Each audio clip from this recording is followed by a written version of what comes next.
Oh, we got it? Okay, I'll call the meeting to order.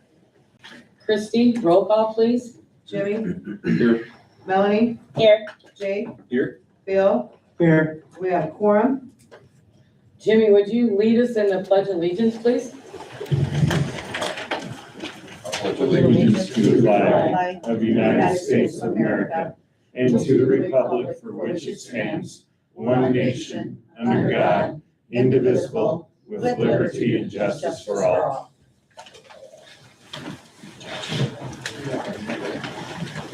I have proof of publication here. Anyone desiring to speak on any item or issue not on the agenda or any item on the agenda that does not include a public hearing may do so, but shall be limited to 3 minutes. Persons should identify themselves by name and address. Persons speaking should not expect the council to engage in back and forth dialogue regarding their comments.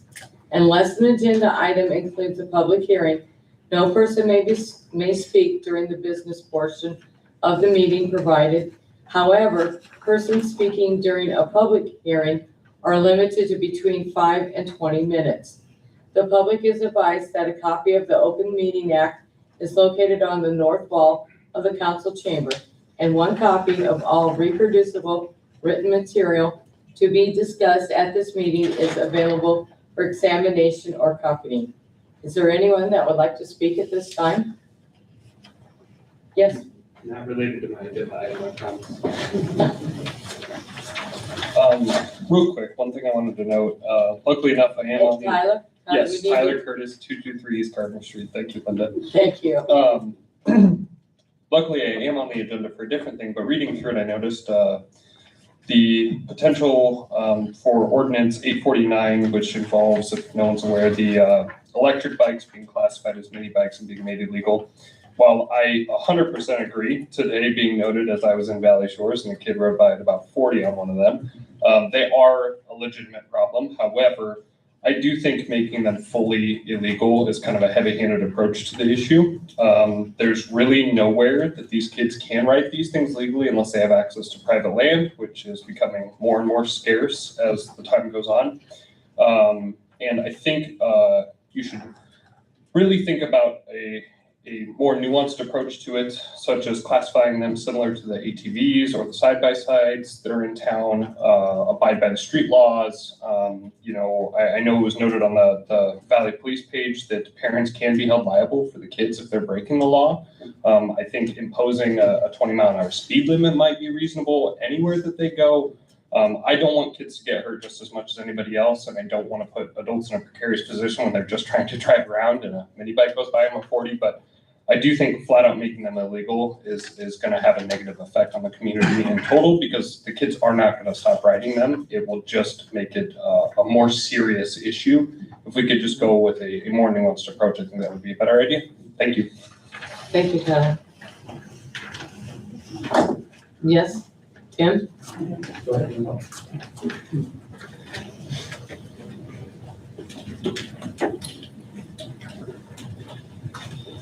My name is Linda Bogetz at 315 North Spruce Street in Valley, Nebraska. And I am also the owner of Serenity Salon and Spa.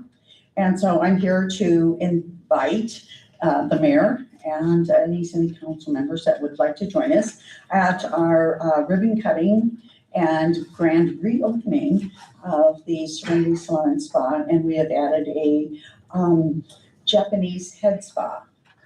And it's pretty awesome, Linda. Check it out. All you have to do is go to Serenity Salon and Spa Valley Facebook page, and you can see things that we've already put on, and it's going to be pretty awesome. So it'll be April 25th, Saturday, April 25th, from 1 to 4 p.m. is the grand opening, and there'll be lots of giveaways and door prizes, gift cards, specials, and a tour of the head spa room, and there'll be snacks and other things provided.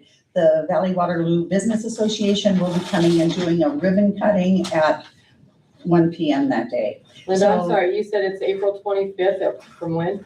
1 to 4 p.m. If you don't mind, I do have flyers I can get each and every one of you. Is that okay? And I'm sure, gentlemen, your wives Yes. will absolutely, a short one. So you can have one. And you got one? I got it. Thank you. And I'll be there, Linda. Oh, thank you. I appreciate that. You're welcome. Tim? I just want to talk about what, Kim Sheets, Public Works Superintendent, I just want to talk about what Tyler was talking about, these e-bikes, because we're having a problem with them at the park right now. They're ruining our grass, tearing up the ball field. That's all I have, just so that you're aware of that. Yes, thank you. Brett?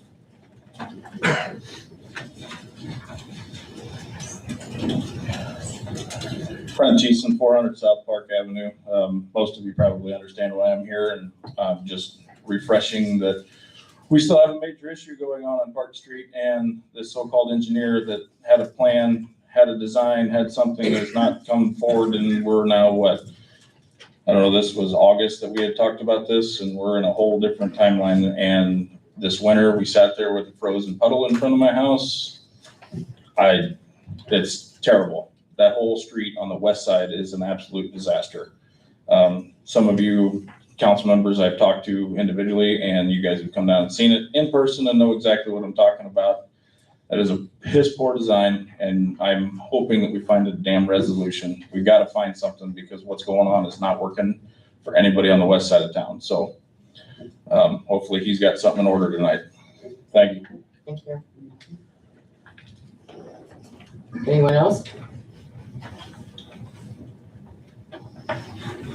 Okay, at this time, I would entertain a motion to approve the agenda. I'll make a motion to approve the agenda. I'll second. Vote, please. Oops. All in favor?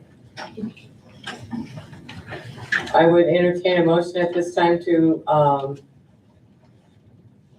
approve the consent agenda. I'll make a motion to approve the consent agenda.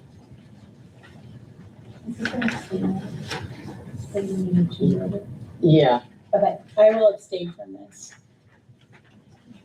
because she's on there for the for the conference. reimbursement Oh. for the conference. I'll second. Vote, please. 3 in favor, 1 abstain.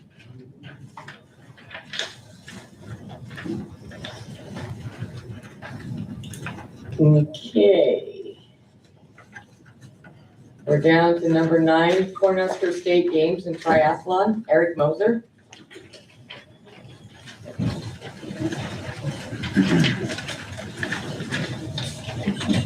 Good evening, council members. My name is Eric Moser, 1827 East Bermuda Drive in Lincoln.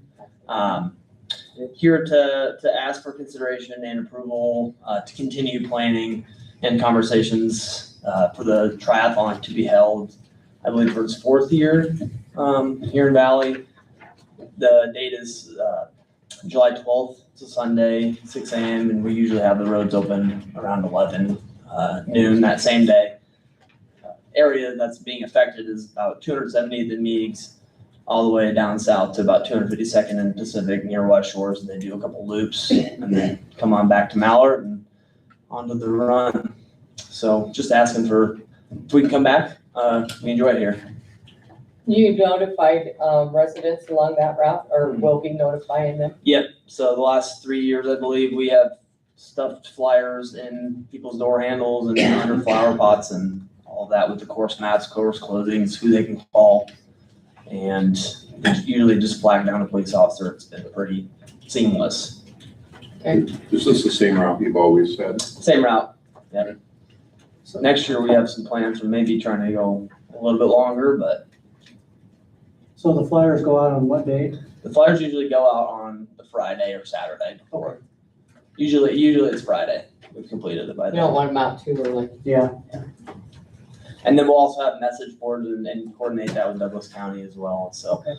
we are working with the proper jurisdictions to make sure that permitting and closures are done correctly. Anybody, if nobody else has any other questions, then I entertain a motion to approve the Cornhusker State Games and Triathlon on July 12th from 6 a.m. till 11 a.m. I make a motion to approve. Go ahead. I'll second. Vote, please. All in favor? Thank you. Thank you.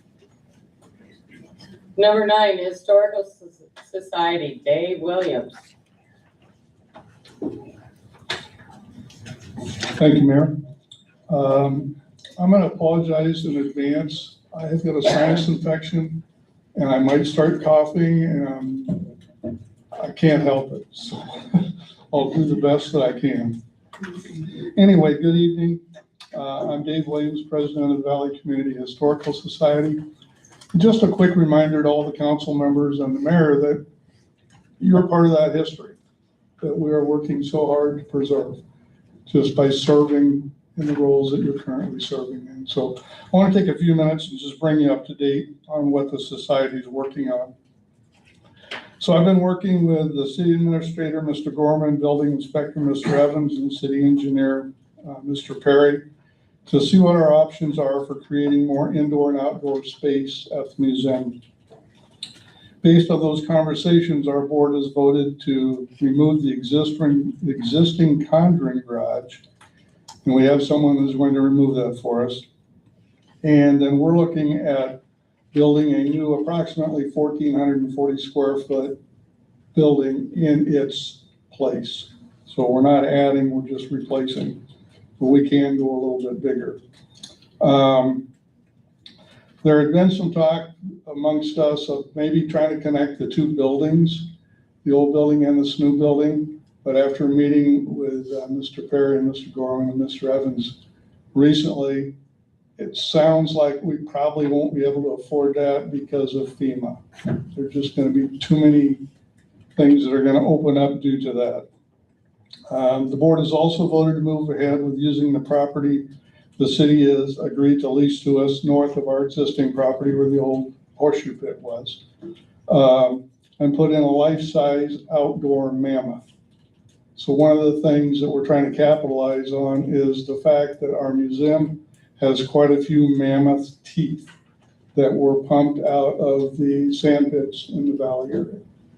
So we're thinking that might be a good tie there. So one of the issues for the last several years is how do we get people interested coming to see what we have? We think some display areas in the new buildings, such as focusing on the history of Valley, Belmont, Union Pacific, Valley schools and other local businesses, along with that life-size mammoth, we can generate interest and make our museum a point of destination. That's kind of our goal. The most important thing I want to bring to your attention is that we need your support. I've spent extensive time talking to other museums in Nebraska in regard to how they are financially supported. And all the museums that are not struggling are supported by either the city or the county they reside in. Our museum is very fortunate enough to have a trust fund that is perpetual as long as we remain a nonprofit and submit the required paperwork each year. That trust fund pays us about $30,000 per year. This is allowing us to maintain our buildings, and it's accumulated to the point where we can finally build a small new building as well as that giant mammoth. What we cannot afford to do is hire a part-time employee in order to expand the hours of the museum is open, as well as use that person possibly as a curator. And catalog our displays and all of those kind of things. And it continues to be extremely difficult, as Georgine Gotch will attest to, find volunteers from our membership to even open that museum 2 hours every week on Sunday from 1 to 3, May through, what is it, Georgine? September. So we struggle with that. It ends up being the same few people. So unless we can find somebody that we're going to end up actually being able to depend on to go up and do that, that's probably not going to change. And the whole purpose of us doing some new displays in the Giant Mammoth is to get more people out here to look and see what we have. So if you're wondering what support we currently get from the city, and I don't know when this agreement was made, but the city currently does not charge the museum for water or sewer. Okay, and that's been like that, I think, since 1966 when it was established. Keeping in mind, we don't use a whole lot of either one of those. So there is a lawn sprinkler system there. It does get used occasionally. Right now, it's in need of repair. So we haven't used it for the last couple of years, actually. So what we're not doing is asking for your financial support to fund the museum's maintenance, upkeep. We can do that with our trust money. We're very confident that that amount of money is going to allow us to continue to do what we've been doing. Last year, when we put in a new heating and air conditioning system at a cost of just under $10,000. We're in the process of putting in new front doors, about $8,500. Now we're finding shingles on the ground. So I think it's a pretty good indicator that we might be now due for a new roof. I don't know what that'll cost. You know, 25,000 or more is what I would guess. We haven't gone that far yet, but so we're doing the regular maintenance on those buildings. We're going to install some security cameras because we have the internet down there. That would be to just watch our buildings and, you know, the Mammoth display. Last year alone, we spent $29,483 on electricity, gas, insurance, lawn care, internet, fence repair, tree removal and trimming, donations to the library, donations to Valley Days, as well as ongoing maintenance, the other museum-related expenditures, and that does not include that new heating and air conditioning of $9,600. So what we need your assistance with is hiring a part-time person. We're asking the city council to discuss during your upcoming budget meetings the possibility of providing us a part-time person for approximately 20 hours per week. That would allow us to be open on Friday, Saturday, and Sunday, a few hours. That's kind of what we're thinking. As I mentioned to Mr. Gorman, one possibility we could do that is the city might hire an additional city library person. And if that person was full-time, the library could have 20 hours a week. We could have 20 hours a week. The other issue with that, just so you understand, we don't need that person necessarily year-round. I mean, we're only open. So I'm thinking if we have them from March, maybe through November, so 9 months out of the year might be adequate for us. And it would be great if that person had some curator experience. You know, that would be, you know, over the top for us, but whether or not that would happen. I don't know what a full-time employee would cost. I guessed $40,000.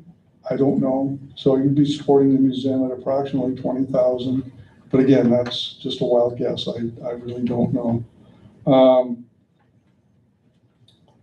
That kind of fills in all the blanks and tells you where we're headed and what we've been doing and what our ask is. You consider that at your budget meetings. We really don't need somebody until next year because we're not going to be open this year. To be quite honest with you, all the things that we're changing inside the regular building, moving forward with the additional building. We even put that on our website today that we're not going to be open due to remodeling in 2026. So there's a lot of time, you know, to give this some thought. So happy to answer any questions you might have. Okay. Bill. The back fence, will that be moved also, Dave? We haven't decided if we would take that down or not, but where the area is, where the old horseshoe pit was, the north property that city's agreed to lease us 80 foot deep by 150 foot wide, we would fence that. Okay. So that would be where the Mammoth is going to set. And it might be where we've got a gentleman who has donated and worked with Valmont for a water drive center pivot from Valmont. And we were going to put it next to the conveyor garage to the north. I don't think it'll fit in there now because we've got to meet some additional setbacks. So we've got to move that new building a little bit further north. That area where, that we would fence is plenty big for outdoor displays, and that wouldn't, I don't think, look ugly in the park by any means, but it would be fenced with a 6-foot fence. So your original question, we haven't discussed whether we would tear out that other fence or not. We would definitely have the gate between the two areas open, but whether we want to remove that fence or not, I can't tell you. Okay. Anyone else? How many people visit a year now? And what's your goal of, or what do you think these changes and remodeling are gonna? I'm gonna default that to Georgine. I'm guessing it's less than 150.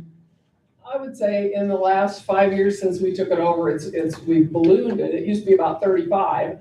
And now, with Valley Days and Ice Cream Social and all those things, we've well over 150. Yeah, if we can't Valley Days for that one day, Jimmy, that kind of ups the ante, but, our goal, we haven't really talked about, because as we're moving forward, we have all these visions and things we want to do, but we don't know what's realistic. We think that something like that giant mammoth is going to lure people out here to see that. I mean, this thing's big. It's 19 foot tall, 33 foot long, and 11 foot wide. It is a full-size mammoth made out of fiberglass. So we just think that alone will bring people out, and then we would have some signage that basically says, come inside and see the more information about that mammoth, or about Valmont, or about the Union Pacific Railroad, all of those kind of things. It's the museum, God bless the people that started it, but it's not really had anything happen to it in the last 25, 30, I mean, a long time. I mean, it's been a long time since there's been any changes or anything added. So we're trying to get that done so that we can also gain new members from that too. Anyone else? So the irrigation system that you're talking about putting in from Valmont, are they refurbishing that? Yes. Yeah, they're totally regalvanizing it, and they're cutting it down. So it's actually going to be a big A-frame is what it is, because it's water drive. It'll have about a 30-foot pipe on it with one of those end sprinklers, that does it. So it's not the ones that sprays out on the side. This is the water gun on the end. Yeah. Now, Georgine thinks we need to put water to it and then let kids get in. Great idea. Run through it this summer. Look at all the money you Well, we saved don't on have the a pool. pool. Yeah, you don't have a pool. This could be a win-win.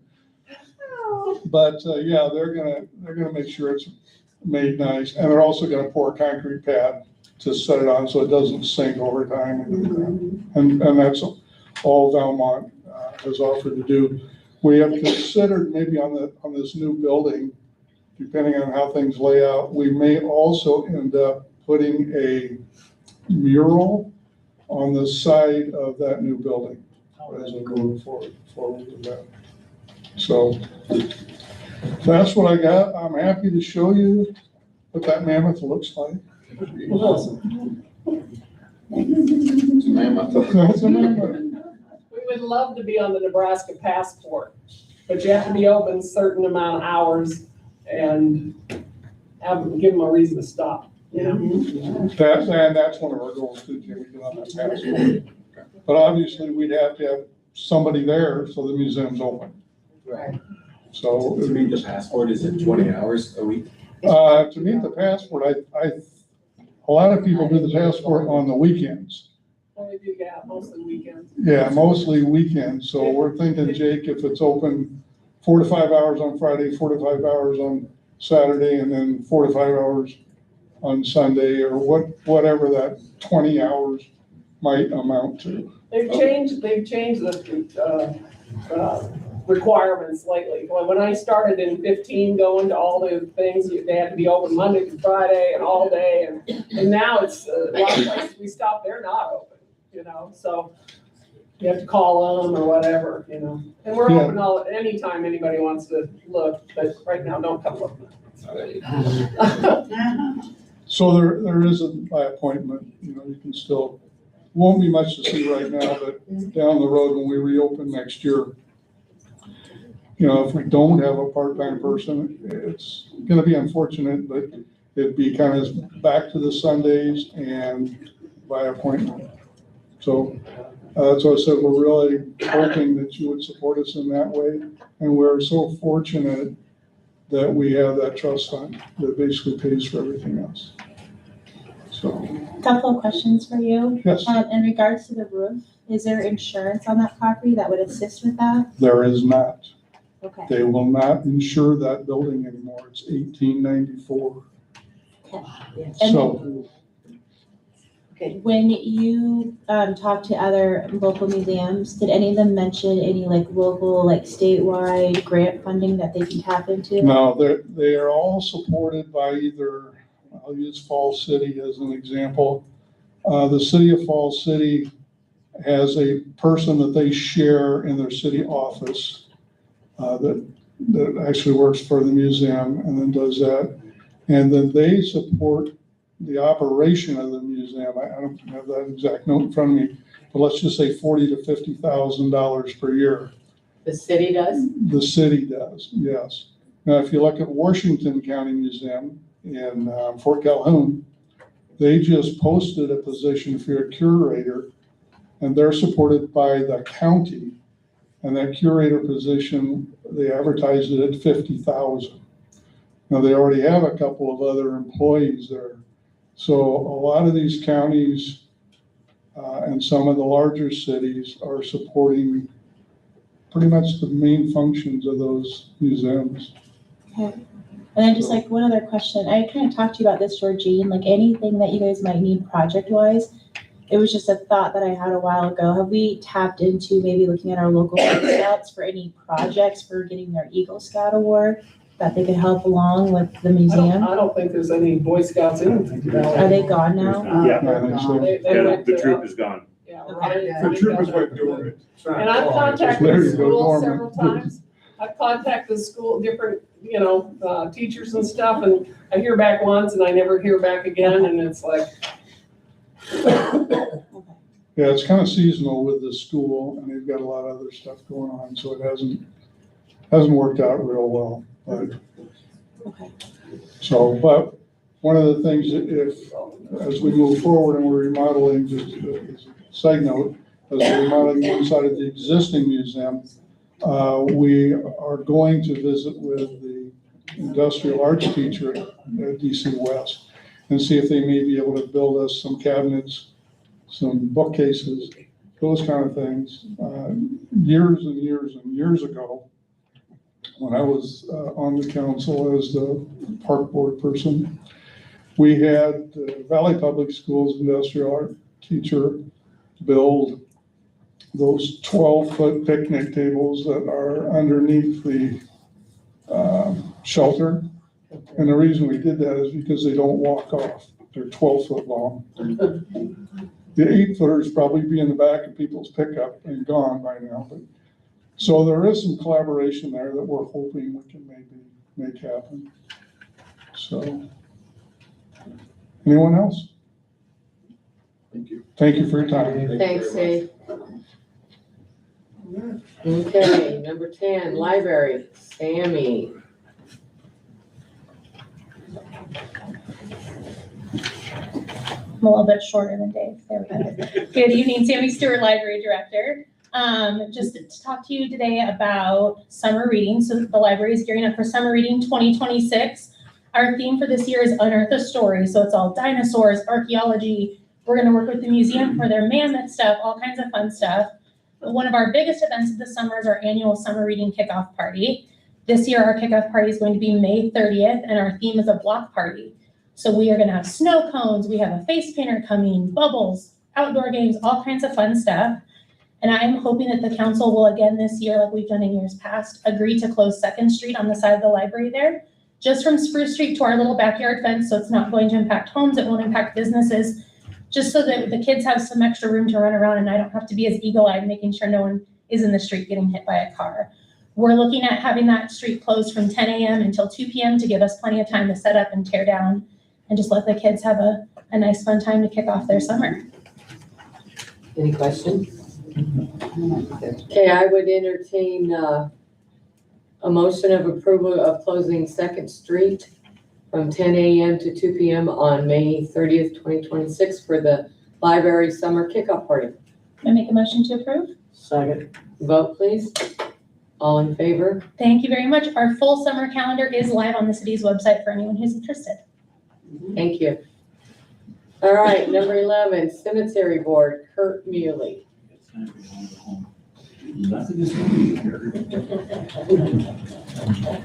Harassing as I come on. Good evening, Kurt Muley, 309 West Adams Street. I am here on behalf of the Valley Cemetery Board. And if you've been reading the Cemetery Board minutes for probably about a year-ish now, we have loosely discussed getting involved with wreaths across America.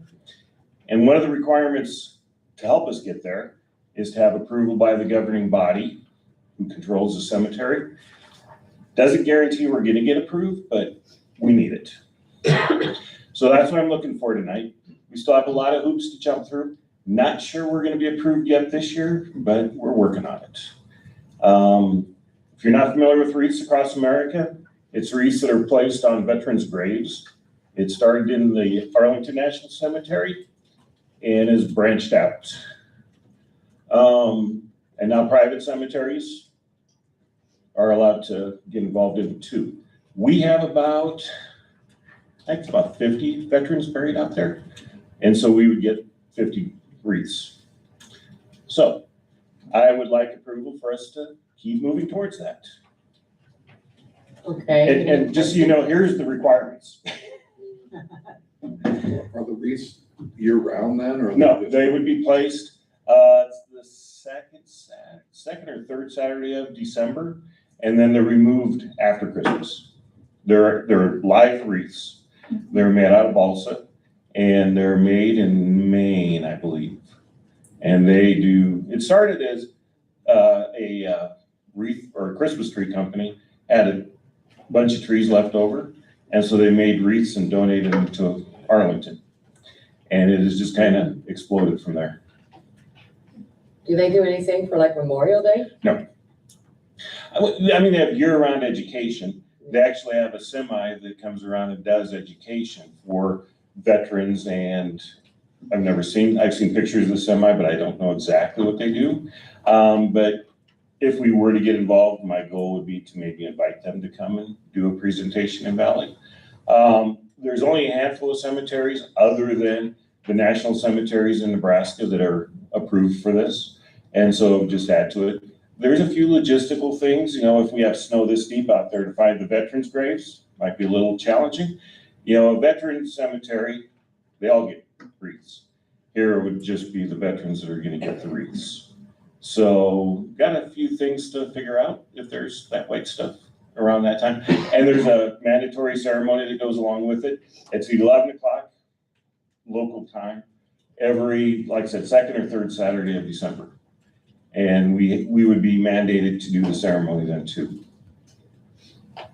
Other questions? I like questions. Okay, I would look, entertaining for approval to pursue cemetery registration with wreaths across America. Make a motion to approve. Second. Vote, please. All in Okay. favor? Thank you very much. We'll be in touch. Number 12, Valley Days Foundation, Tyler Curtis. All right, Tyler Curtis, president of the Valley Days Foundation.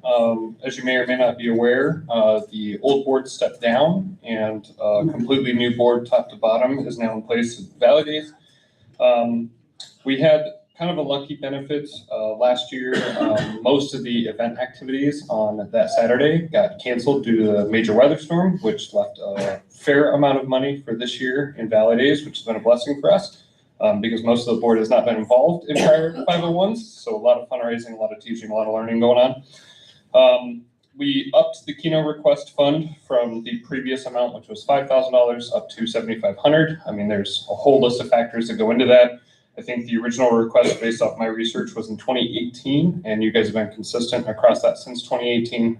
as you know, things are a lot more expensive than they were in 2018. I'm more than willing to shoulder that on the fundraising portion of Valley Days if it's required, but I figured it wouldn't hurt to ask if you guys could up that for us a little bit. And if you have any questions, please let me know. Any questions? I entertain a motion to approve Keno funds for our Valley Days Foundation, in the amount of $7,500. I'll make a motion to approve. I'll second. Vote, please. All in Thank you, guys. favor?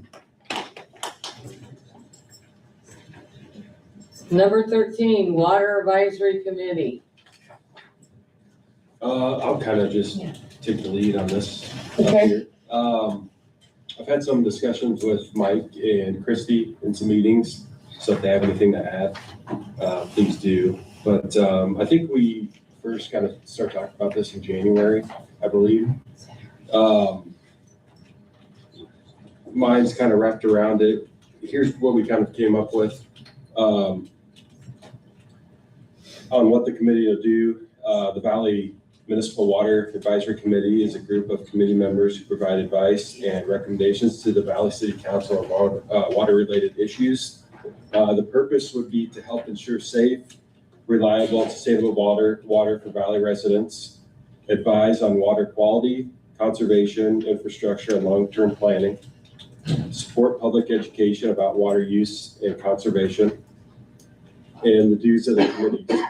Review water policies and projects, suggest ways to improve water efficiency and protect water quality, provides input on future water needs as Valley grows, shares ideas for community outreach and education, and who would serve on the committee would be 5 members appointed by the Valley City Council, recommended by the mayor, and then voted on by the city council. Members represent residents, businesses, and technical expertise. The terms are 3 years. That would be staggered appointments. Meetings held at least 4 times a year, open to the public and follow the Nebraska Open Meetings Act. Meetings notices will be posted at City Hall, library, and post office. And how you can get involved is to attend meetings, to learn and share your input, apply for membership when openings are announced, and watch for updates and reports shared with the community. So that's kind of where the Valley Municipal Water Advisory discussions are now. We kind of wanted to put it together and present it to the council to see if there's any other input. This is just discussion to review it and see if you have anything to add, take out, review or anything like that. So. Jake, do we have such a committee already in our ordinances or code? I don't believe so. No. So if we form this, I think we would have to do it by ordinance, either standalone ordinance forming a committee, or if we have a standing committees code section that lists all of them, then we could amend that and add. Oh, okay. Yep. Advisory committee to it. I think we need some document that forms the committee before we appoint members. Oh, yeah. That No, can that's be fine. done. So yeah, I've kind of somewhat taken the lead on it. I mean, I think it's a good idea. I think one of the things too is that the members would work with Craig and Mike with People Service, and to recommend our path moving forward for taking care of the water issues. So although it could be, more of a, this is our task, but if we can form it, take our task forward, I think it'll, open up transparency as well, with the committee and having the citizens have their input on the record, so. The only thing I'd recommend is, because it's a water issue, is for your members to almost have a zone where we have a member from each zone, because everybody always says we have problems, we don't have problems, and that way you're geographically covered. in the city. You're not just getting one area. Yeah, that's good.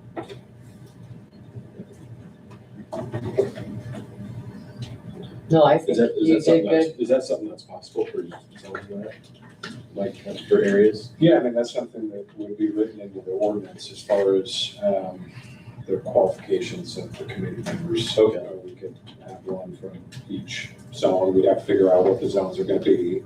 But that could be a part of the ordinance. Okay. Sure.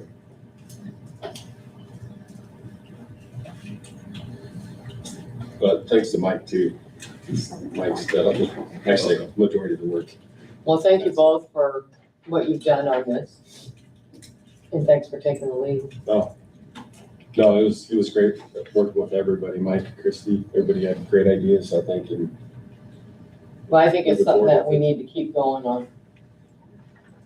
Absolutely. I do like the zones. Yeah, it's just, everybody has different Good experience for idea. years, and I don't, so I have a problem with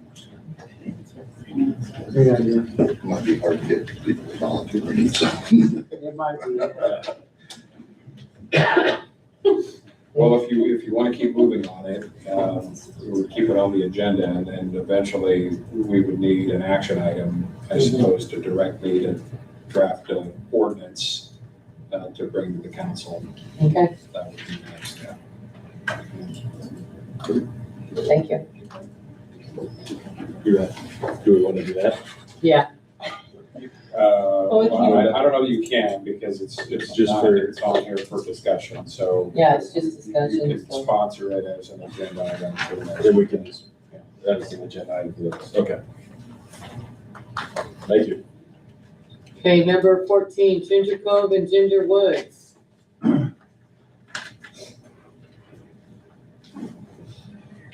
Good evening. This is going to be just a discussion item only.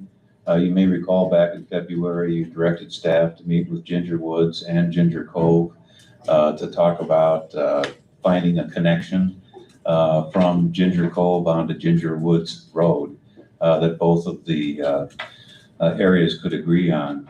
We have met with both, and I'm happy to state that it looks like we found a spot anyway that looks like everyone could agree on to have that connection over to Ginger Woods Road. It is the location that is in your packet if you want to take a look at that. It does not require any right-of-way from Ginger Woods, so it would really be a Ginger Cove project going forward. The cost of it would be about $120,000 according to our city engineer who's looked at that. Staff did discuss with Mayor Lewis the possibility of the city paying for 50% of the cost of that connection.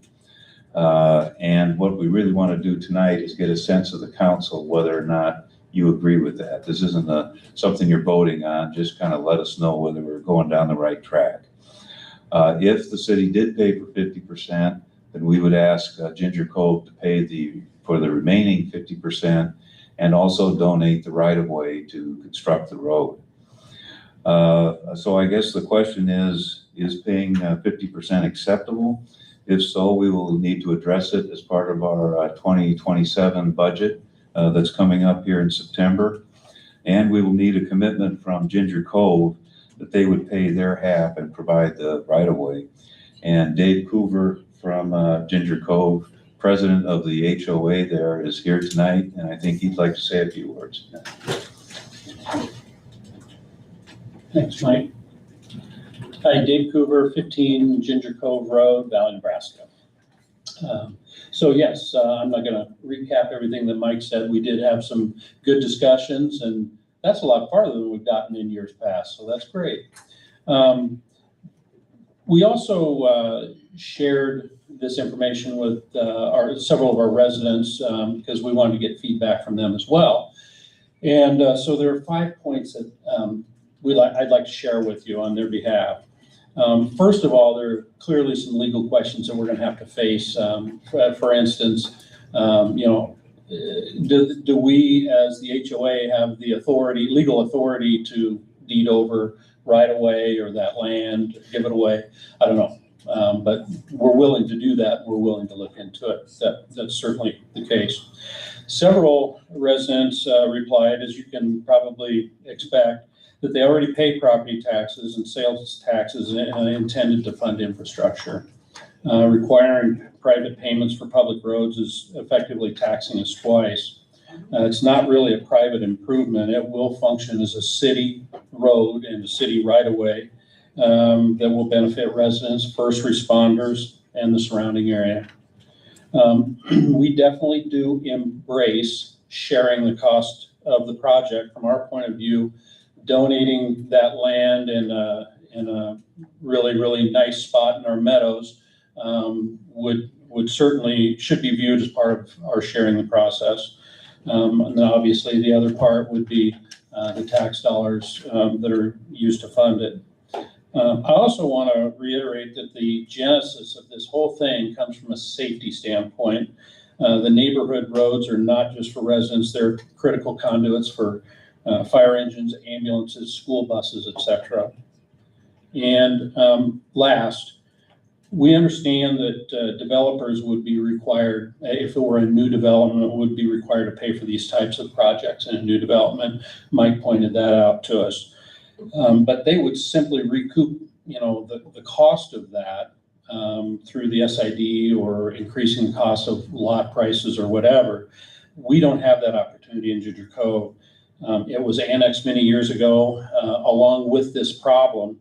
And so unfortunately, this lack of access was annexed right along with the neighborhood and the tax base that goes with it.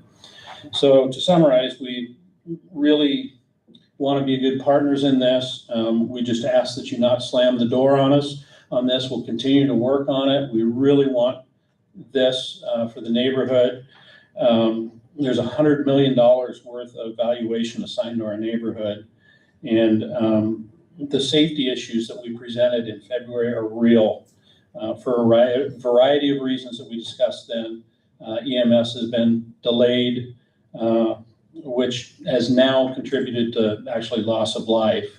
And so that's why this really has bubbled to the surface again. And we're committed to working with the city and our neighbors to try to make this happen. Any questions? I got a question. Where this is proposed, isn't there like a dike there, kind of a high dike?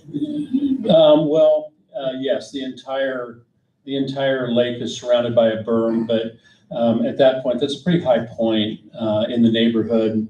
So it's maybe 10 inches above the surface of the road, 10 to 12 inches, I'd say there. Will that affect the road at all? No. I went out there yesterday and looked myself, and I kind of think coming off of where Blue Water has their 295th Street, coming off that way, the dike is a little bit lower there. Well, that's what we would have preferred. But Ginger Woods said that they would fight us on it, and I believe I heard from this group as well that if we can't agree, then it's just not going to happen. So I completely agree. That's the logical spot for it. But we had to work together to come up with a different spot. Sure. Okay.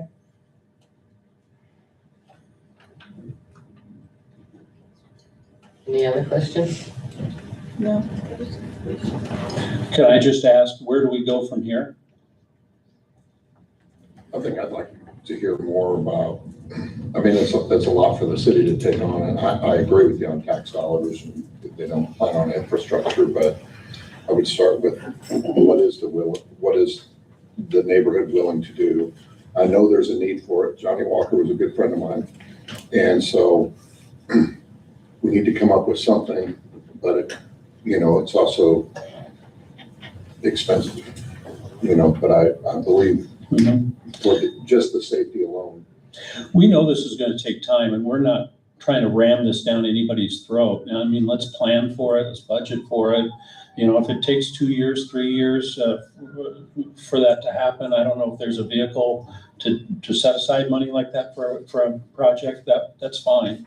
We're just asking that you don't slam the door on this, because we really the safety issue, it's real. Are all the roads out there concrete, Asphalt. asphalt? So would this be asphalt?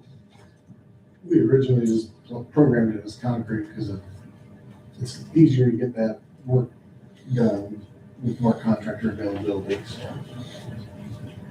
Would asphalt, I don't know what the cost difference, There's initial savings on the asphalt road, but then there's more maintenance on it long term typically.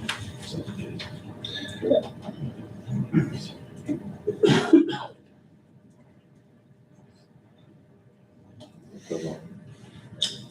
Thank you. Thank you. We have, 3 proclamations this month. The first one is Arbor Day. Whereas in 1872, J. Sterling Morton proposed to the Nebraska Board of Agriculture that a special day be set aside for the planting of trees, and whereas this holiday called Arbor Day was first observed with the planting of more than 1 million trees in Nebraska, and whereas Arbor Day is now observed throughout the nation and the world, and whereas trees are important to our environment, and whereas trees give us paper, wood for our homes, fuel for our fires, and whereas trees in our city beautify our community, and whereas trees, whenever they are planted, are a source of joy. Now therefore, I, Mayor Linda Lewis, do hereby proclaim April 24th, 2026 as Arbor Day in the city of Valley, Nebraska, and I urge all citizens to celebrate Arbor Day and to support efforts to protect our trees and woodlands. The next proclamation is National Library Week. It's April 19th through the 25th of 2026. Whereas libraries spark creativity, full imagination, and inspire lifelong learning, offering space where individuals of all ages can find joy through exploration and discovery. Whereas libraries serve as vibrant community hubs, connecting people with knowledge, technology, and resources while fostering civic engagement, critical thinking, and cultural enrichment. Whereas libraries provide free and equitable access to books, digital tools, and innovative programming, ensuring that all individuals, regardless of the background, have the support they need to learn, connect, and thrive. Whereas libraries partner with schools, businesses, and organizations to maximize resources, increase efficiency, and expand access to essential services, strengthening the entire community. Whereas libraries empower job seekers, entrepreneurs, and lifelong learners by providing access to resources, training, and opportunities that support career growth and economic success. Whereas libraries nurture young minds through story times, STEAM programs, and literacy initiatives, fostering curiosity and a love of learning that lasts a lifetime. Whereas libraries protect the right to read, think, and explore without censorship, standing as champions of intellectual freedom and free expression. Whereas dedicated librarians and library workers provide welcoming spaces that inspire discovery, collaboration, and creativity for all. Whereas librarians and library workers across the country are joining together to celebrate National Library Week under the theme, Find Your Joy. Now therefore be it resolved that I, Linda Lewis, Mayor of the City of Valley, proclaim April 19th to 25th, 2026 as National Library Week. During this week, I encourage all residents to visit their library, explore its resources, and celebrate all ways that the library helps our community to find joy.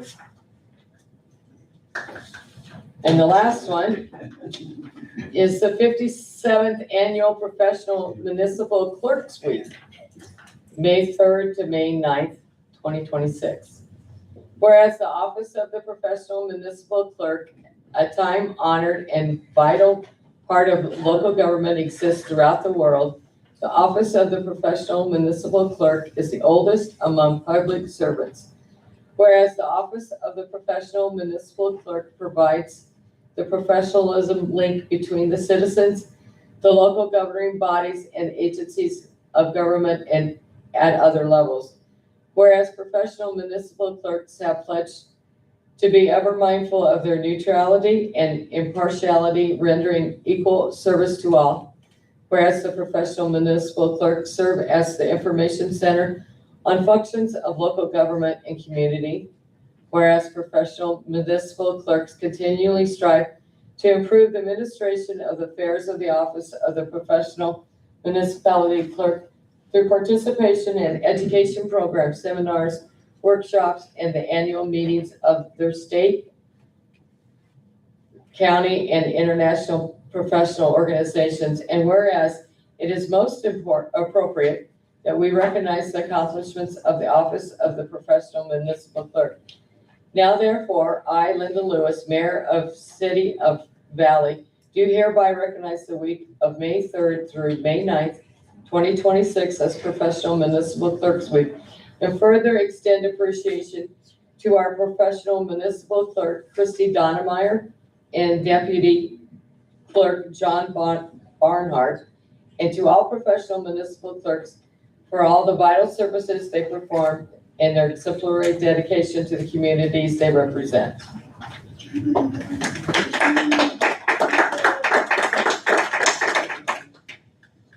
Okay, number 16, request for proposals, consideration and approval to authorize the publication of a request. The conceptual design and public engagement services, cost estimates in a new municipal pool. Yes, hello again. At the March meeting, you'll recall that you did direct you decided on a location for the pool, which was a big step toward getting one built. And you also directed staff to move forward with the process to replace that existing pool. This included finalizing the design concept, cost estimates, and preparing a funding plan, and we're working on all three of those. The first step to get this thing moving is to get a consultant on board who can take us through the process of arriving at a preferred concept, identifying probable costs, and conducting a public engagement plan throughout the city. This RFP is intended to secure the consultant. Fees will be paid for through remaining ARPA funds that we have. We have approximately $67,000 in that. I'm thinking that the cost of this assignment will be less than $40,000. One of the things we're going to need, though, as part of this process, should you approve this RFP tonight, is we'll also need a selection committee for the consultant. We're looking at having the mayor on the committee, of course. We'd like to have 2 council members on the committee, 2 members of the park committee, myself, and the public works superintendent also would be on the committees for a total of 7. So I guess for tonight, the first action item, I guess, is to approve sending out the RFP, and we'd send it out tomorrow. And then to identify council members who would like to sit on that selection committee.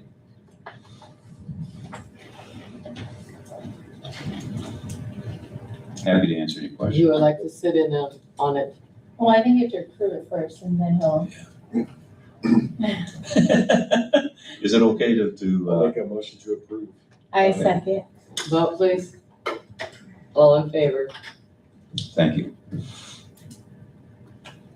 then are you gonna send an email out later about like, to see who would like to be involved in that? Can we do that? Just wait on the identification of the selection committee members. We won't be meeting to actually, well, you'll be getting the proposals that from the councilmen that are involved will get the proposals in a couple of weeks. And then I think the actual, we'll do an interview for the consultants, and that'll happen a couple of weeks after that. So what we want to do is have this consultant selected so that we can approve the contract at the May meeting. So we're moving pretty fast. But I've informed all the consultants that we're looking at that's okay, sir, that we're trying to move pretty fast with that. And maybe that's not possible, Matt. Well, if we're gonna move that quickly, maybe we should decide tonight who's going to be on the committee, just just so there aren't a bunch of emails back and forth. I'd be more than volunteer, but whatever you want. It's up to you. Less than a quorum, please. Okay. Would it be fine to have two of them and me? Yeah, Okay.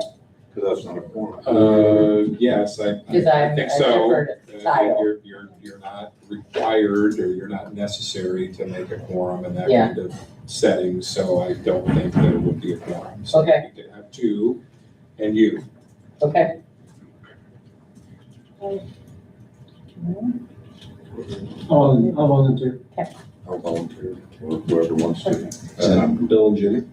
Bill and Jimmy? Okay. There you All right. go. Well, thank you very much. Thanks, Mike. That wasn't too painful. Or else Mike's looking all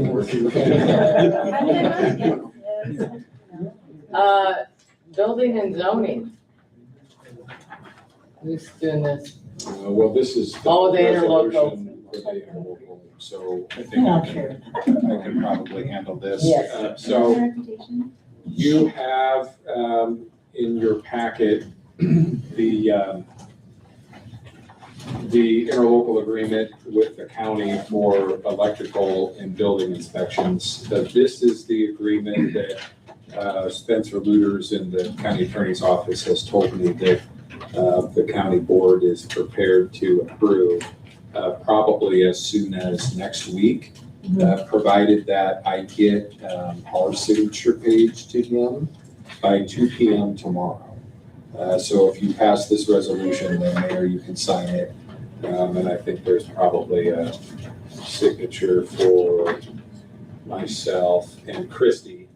So I think we can make that happen prior to tomorrow at 2. The major, remember the current interlocal we have expires very soon, I think this week actually. So the major difference between the soon to expire agreement and this one, remember from our discussion in January, February, is that the electrical permitting process will be totally done through the county's portal. And the county will retain all of those electrical inspection fees. That's the major difference. And this agreement has a term of 2 years, but it can be terminated by either party with, I think, 60 days notice. So yes, it's a 2-year agreement, but if the council ever decided during that 2-year period to go a different direction, then we can terminate this. If there are questions about the agreement, I can answer them. Otherwise, just so we have something in place for when we need it, I recommend that you pass the resolution approving this and that the mayor and the city clerk and I sign it, and then I will return it. Any question? No. Okay, I would entertain a motion for approval of resolution number 2026-17. We'll make a motion to approve. I'll second. Vote please. All in favor? Okay, number 18, ordinance number 849. Chief, do you want to speak on this? Okay, thank you. Oh, this is a video. Good evening, council. So I just wanted to clarify something really quick about these mini bikes. We're not making them illegal because they've always been illegal.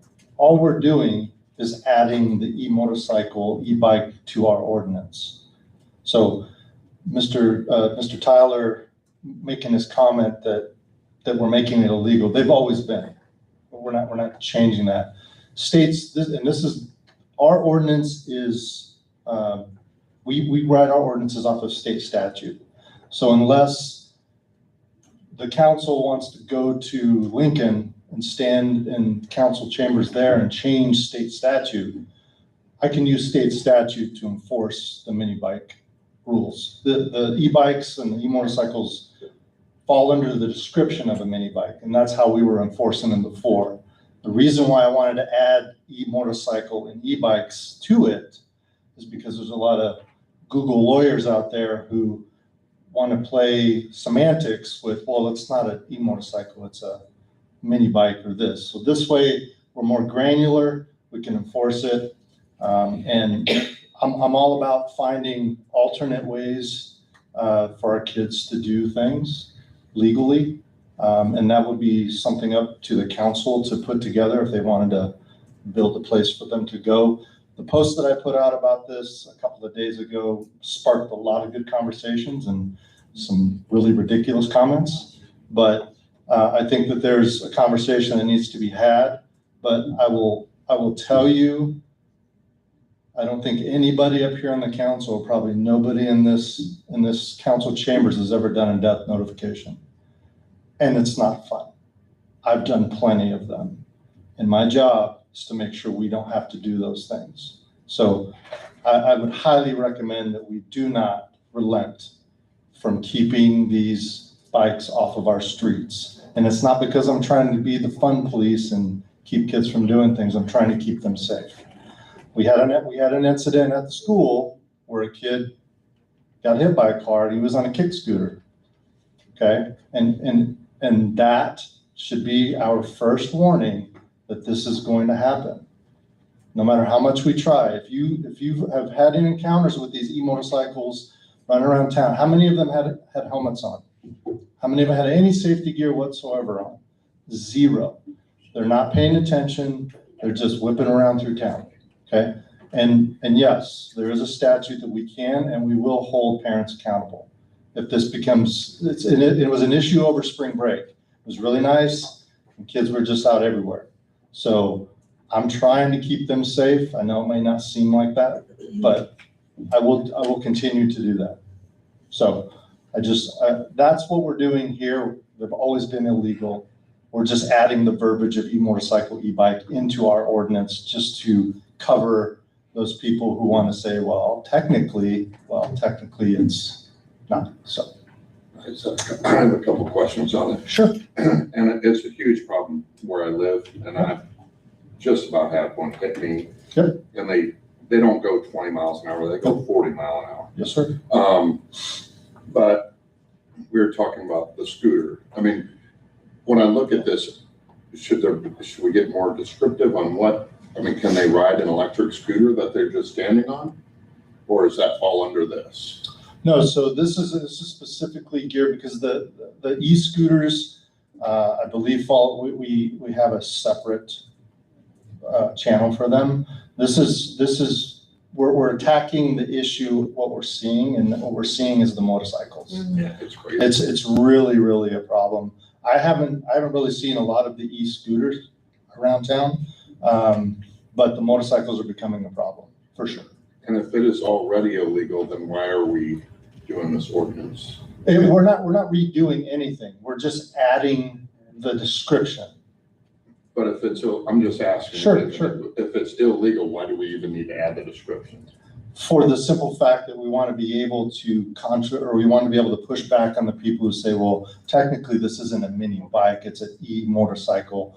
I'm just trying to add more descriptors within the ordinance that we already have on the books. Yeah, and you're right. We could still find them or whatever with what we have, but I just wanted to be more descriptive about it. And my last question, is there an age limit where they can ride them? Mini bikes and this are illegal, period. They're not street legal. And I know that Mr. Tyler had mentioned we need to treat them the same as an ATV. Well, the problem that we have with that is you gotta be what? You gotta be 16, you gotta have a helmet, you gotta have a flag, you gotta do all of these things, which if that's an avenue that we wanna go, I'm okay with. I'm open to whatever. I don't make the rules, I just enforce the rules that are on the books. So I'm open to any sort of conversation. I haven't seen anybody 16 on these. Right. Exactly. That's not the problem. Right. So. And if I could just chime in to one of your questions. So if someone is ticketed under this code section and it simply reads mini bike, there's some possibility that they go on the court and say, well, I didn't have a mini bike, I had an e-motorcycle or an electric motorcycle. there's some chance, albeit a small one, the court would say, well, yeah, you're right, the code section just says mini bike. You have a judge who may not know what a mini bike is or what an electric motorcycle is. So this amendment anticipates those kinds of issues and hopefully solves them. Do you think the way this is written is that satisfied? I think it's enough to get us over that hump. And I can tell you that like Omaha and other jurisdictions, they usually use the mini bike statute anyway. So we're just being more descriptive in what we're doing, but we're still using the mini bike statute, but we're just being more descriptive about it. And so if you have an electric motorcycle that's registered with an adult driver's license, this doesn't affect them at all? They're not street legal. And that's really where this goes. There's no lights, there's no signals, there's no horn, there's no, there are dual motorcycles out there that are street legal and you can take them out in the county. They have to have license plates on them. There's a whole bunch of different things. And obviously, we're not gonna make them do all those things, but at the end of all of this, it's all about safety and making sure that my guys or me don't have to go to knock on some parents' doors like we just had to do and tell them, hey, this happened. And I'm a father of 5 kids, so it's not a knock on my door that I would want either, so. Matt, what did you just say? Basically, like adding this verbiage is just removing the possibility of interpretation. Correct. Okay. Correct. And would you agree with having this? Yes, yes, I recommend that the council suspend the 3 reading requirement and pass it tonight. Okay. Well, this is not self-propelled, so the bikes with pedals. Correct. Doesn't protect. And that's an excellent question. So these are not e-bikes, right? So those are defined in state law to contemplate human propulsion, right? That's not what this is. Yep. Okay. And that's how you define it. When you see pedals are good, no pedals are not good. And everybody still has to follow the rules of the road, even on a bike. And that's really where the other statute we have, where we find the parents, is they have to follow the rules of the road. Every parent should teach their kid how to ride a bike properly. Same side of the road, hand signals, all of those things. That's just part of being a parent. Any other questions? Okay, thank you. Okay, I would entertain a motion to introduce ordinance number 849 on the first reading. Someone make a motion. I'll make a motion for your first reading. I'll second. Vote, please. All in favor? We have a motion and a second introducing ordinance number 849 on the first reading. If there's no discussion, will the city clerk read the short title? Ordinance number 849, an ordinance of the City of Valley, Nebraska, amending municipal code section 73.065, making it unlawful to operate any mini bike or similar miniature vehicle on any street or highway, to include electric motorcycles, e-motorcycles, among the type of vehicles prohibited, providing for a penalty, repealing municipal code sections, ordinances, and resolutions in conflict herewith, providing for a severability clause, and providing an effective date. Please vote. All in favor? Is there a desire to suspend the rules and pass the ordinance on the second and third reading? I would make a motion to pass on the second and third reading. Second. Is there any further discussion? If not, please vote. All in favor? Ordinance number 849 passes on to second and third reading. Okay. Ordinance number 850. This is consideration and approval of amending the municipal code, section 92.07, pertaining to the keeping of chickens, licensing and restrictions.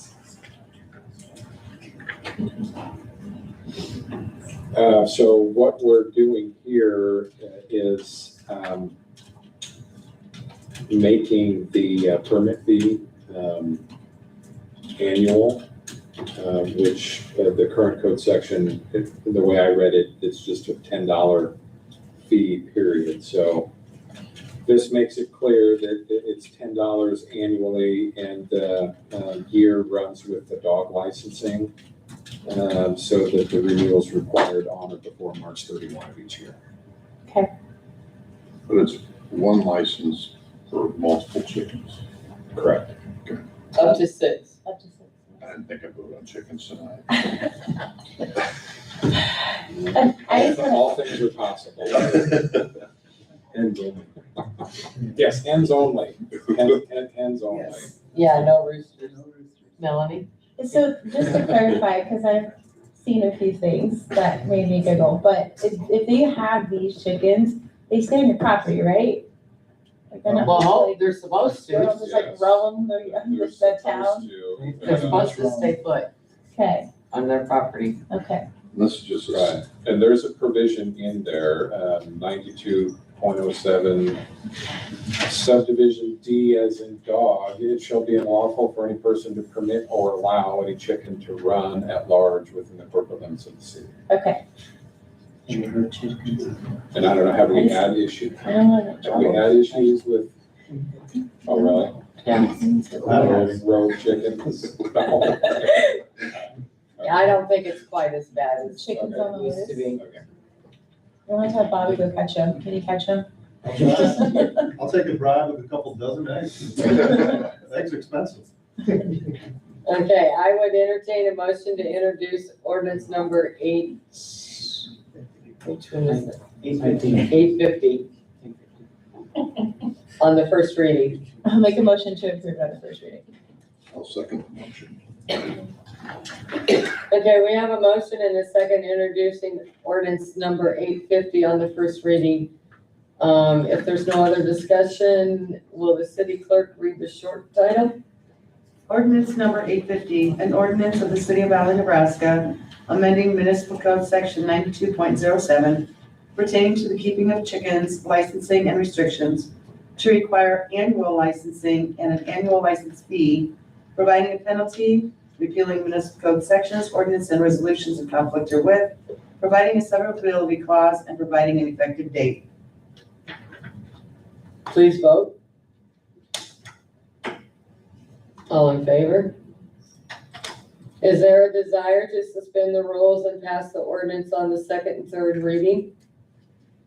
I'll make a motion to pass in the second and third reading. Is there any further discussion? If not, vote please. Do we need a second? Oh, I'll second. Okay, thanks. I was wondering about that. Vote please. Linda's ready to go home. All in favor? Ordinance number 850 passes on the second and third reading. Now we'll go to ordinance number 851, golf carts. So 851 permits the operation of golf cart vehicles, and you have the definition for that in section 1 of the ordinance. There is a state statute that's also in section 1, 60-622.01, that permits a city like Valley to pass an ordinance that permits these vehicles to operate on city streets. And the way I prepared the ordinance is it just includes the minimum requirements that the statute requires. So those are in section 2. The operation of the vehicle must be between sunrise and sunset. The operation must be on a street with a speed limit of 35 miles per hour or less, although the vehicle needs to be operated at 20 miles per hour or less at all times. You can't cross a highway except in limited circumstances that you'll see in section 3. the operator must have a valid Class O operator's license, and the owner of the vehicle must have insurance with minimum limits that you see in paragraph 6 there. What you don't see in this golf car vehicle ordinance is the requirement that lights be on at all times of operation, or that there be some kind of a flag on the vehicle. You do see those requirements in the ATV, UTV code section that we have. The reason why you see them there is because the statute that permits those vehicles to operate requires the lights be on and that there be some kind of a orange or day glow flag. I just bring that to your attention because you could require lights in the flag for the golf car vehicle, but you don't have to because of the differences in those statutes. So I prepared it to not require the light with flag. If you want to treat them identically to ATVs and UTVs, let me know. I can make the revision and then we come back. Well, The ordinance is drafted that complies with the statute that permits these vehicles to operate on city streets. Didn't we discuss too about having a city permit for both vehicles? I mean, the ATVs and the golf carts?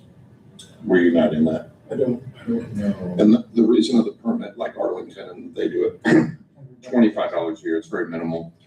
But then they have to prove that they have insurance to get the permit. Sure. And that's what kind of concerns me more is that everybody says they have insurance until you get in an accident. I would, oh, go ahead. Do we require permits for ATVs and UTVs? No, not yet. I think that's something we'll have to bring up in another meeting.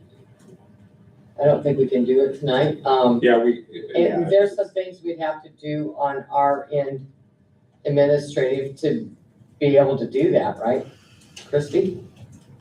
No, we just have a spreadsheet and start having people come in to basically license their ATVs, side by side. Or golf Like cart. ATM or Arlington has a sticker they have to abide by. I would Yeah, like we to have see to a try and flag figure out what personally. kind of sticker we'd be issuing, and if it was something that needed to be displayed on the vehicle, or if it was a card that they were carrying in their wallet.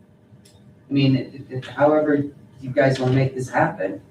I think the sticker helps the police know Yes. That's what I that they would have say. insurance and they've Yeah. registered it. I mean, especially like our town is like the town for like 4th of July and Memorial Weekend. And I think having lights or a flag or some type of indicator on those, I think would be huge. Yeah, I think definitely a flag. A lot of golf carts don't have lights. But if we require a flag and if I remember right, the flag has to be 6 foot from the ground, at least that high. That's what it is on the ATVs. Yeah. It doesn't have to be a 6 foot flag, just 6 foot from the ground. 5 feet. 5 feet, okay. I'm fine with the flag. Yeah. If they don't all have lights, then I'm not necessarily keen on the lights. I- Driving, they can't drive at night anyway. So no lights, but a flag. That's just my opinion. It's just kind of hard to require lights because some of them just don't have them. Well, and you can't drive them after sunset anyway. It's just, the lights help people see whether it's during the day or not, just like a motorcycle, Yeah. so. Well, and if you do want to require annual licensing, my recommendation to you is that we write that into this ordinance. And if you also want to require annual licensing for ATVs and UTVs, that would be a separate ordinance to amend code section 73.046. I just like the fact that we would know So should at we least bring when this over? they had proof of insurance when they got it. That's the main part of it for me. A sticker thing would be great. Okay, I think so. I don't know that needs to be in the ordinance. I mean, that could be an internal. the Yeah, clerk's that's something we're gonna office have to can figure out. work We're with gonna be able We'll to figure it fix out. this around, But so. if it's the consensus of the council to rewrite this ordinance to require a flag and annual licensing, then I recommend that you table this that there be a motion to table to the next council meeting. Before you do that, though, question, when, Christie, would the licenses be due? I mean, when in your office would the Can we make time? it annually, just like the dog and chickens, so So that March, it's just, so March 31? yeah, Okay. make it all the same. Make it easy. Okay, That way it keeps it easy and we're not trying to remember who's doing what when. okay. That's my thoughts. It's up to you guys. You tell us. Well, I think that's a good idea. That does not need to be in your motion. I will just make a note about flags, annual licensing, March 31, and we can have a motion and vote to table this to May. I had one other question, Mike. Chief, would you have any recommendations on this? That we're not thinking of? No, I mean, it sounds like everything you guys have touched, pretty much everything that needs to be touched. I like the sticker idea. It does definitely help us just identifying, that way we don't have to stop them from where they're going to try to ask them for their information. No, I think it's fine. Would that information be available to the police, like on the off hours, when nobody's in the office, as far as looking up the permit number or? Yeah, we trying to put it on. Identify that person. And if they have the sticker, some sort of sticker thing, we wouldn't even need to look it up. We would just know, and kind of like the same as a registration sticker on the car, different colors every year. That way we know who's up to date on and who's due. Okay. I'll look for a motion to table it next month. A question for you. If we table it next month, let's say we pass it next month, but it's gonna be required March 1st of every year, would that, no one would have to do it until next year? Just curious. When would that take effect? No, I think it would take effect as soon as the ordinance takes effect. Which Okay. would be 15 days after passage. Okay. So, I mean, we could do some kind of a public education campaign. Maybe we give people some kind of a grace period or something, but Okay. they would need to have their licenses now, and they would be good through March. Okay. And they would be good. Job security. Okay, good. I'll make a motion to table this until May. I'll second the motion. Vote, please. All in favor? Number 21, residential commercial institutes group care home. Consideration and approval of amending section 5.06 of the City of Valley zoning regulations relating to residential/commercial institutions group care homes in zoning districts R1, R2, and R3.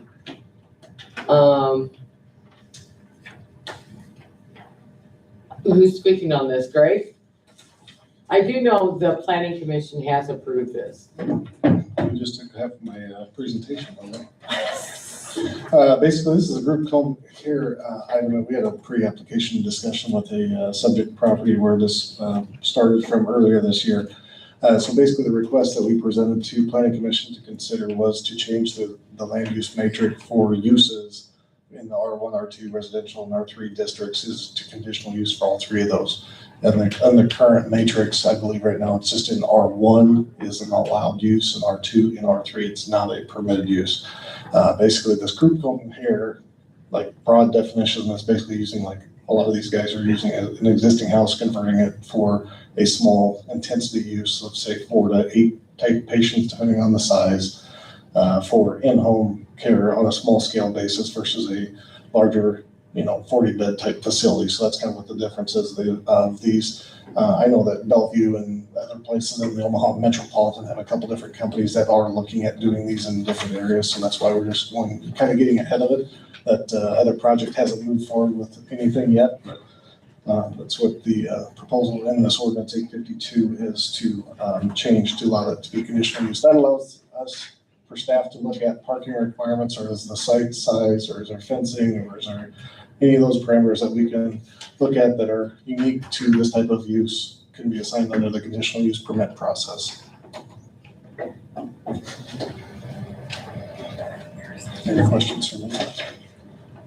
Thanks, Greg. Thanks. I open the public hearing on that. Anyone like to speak? Mike? Okay, close the public hearing on that.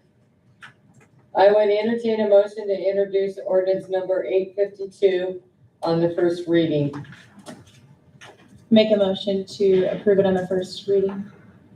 I'll second. We have a motion and a second introducing ordinance number 852 on the first reading. Is there any discussion?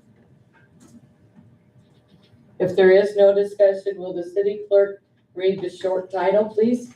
Ordinance number 852, an ordinance to amend section 5.06 with the City of Valley zoning regulations to permit residential/commercial institutions, group air cologne, as a conditional use in zoning district R1, low density residential, R2, medium high density residential, and R3, lakefront residential, providing for an effective date of this ordinance, providing for a severability clause, and providing for the repeal of ordinances in conflict herewith. Please vote.